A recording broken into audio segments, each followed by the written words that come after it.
အားလုံးမင်္ဂလာပါကျွန်တော်အောင်မြင်မှုနဲ့ပတ်သက်ပြီးတော့နောက်လေးတစ်ခုပေးချင်ပါတယ်စိတ်ဝင်စားရင်စောအောင်နားထောင်ပေးပါနားဆင်ပေးပါလူတိုင်းကအောင်မြင်ခြင်းနဲ့ဒါပေမဲ့ကြိုးစားမှုကလုံလောက်အောင်မကြိုးစားဘူးပေါ့နော်လုံလောက်အောင်မကြိုးစားကိုခိုင်းဖို့ကြတော့ခက်နောက်နေတယ်သူများခိုင်းလာကြတော့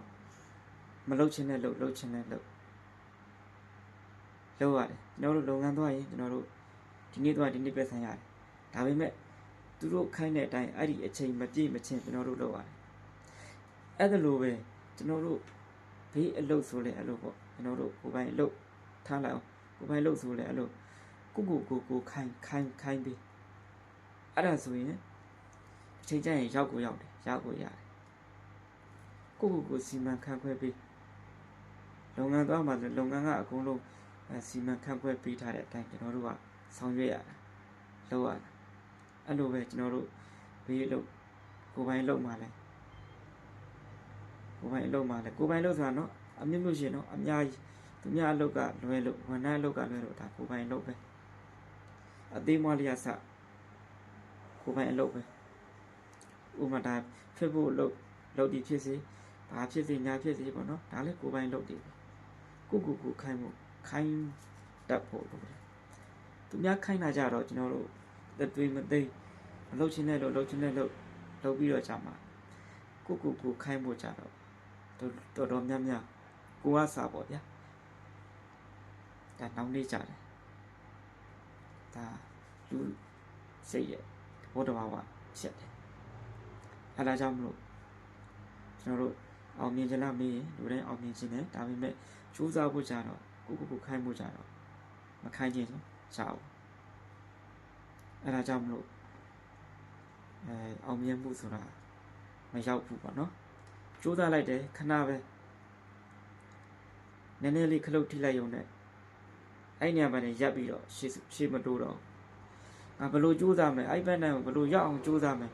မရတဲ့နည်းနဲ့သွားမယ်ဆိုတဲ့စိတ်အားထက်သန်မှုနဲ့တော့တစ်ချိန်ကျရင်ရောက်လိမ့်မယ်အဲ့လိုစိတ်နဲ့အလုပ်ကိုလုပ်ရင်တော့မိတ်ဆွေတို့အဆင်ပြေပါလိမ့်မယ်အချိန်ကျရင်ရောက်ပါလိမ့်မယ်ဘယ်အလုပ်မဆိုအလုပ်တိုင်းဒီအခက်ခဲရှိမှကျွန်တော်တို့ပန်းတိုင်းဆိုတာရောက်မှာအဲ့ဒါကိုတော့အလုံးမလုပ်ခင်တီးထားဖို့လိုတာပေါ့နော်တီးထားဖို့လိုတယ်ဘယ်အလုံးမဆိုအခက်ခဲပေါင်းစုံရှိမှအခက်ခဲပေါင်းစုံကျော်ဖြတ်နိုင်မှာကျွန်တော်တို့ကရတာပါလူတော်များကျွန်တော်တို့ကနည်းနည်းလေးအစားပြောလို့ပဲနည်းနည်းလေးလမ်းမှာခလုတ်လေးတိုက်လိုက်တာနဲ့အဲ့လမ်းမလျှောက်ချင်တော့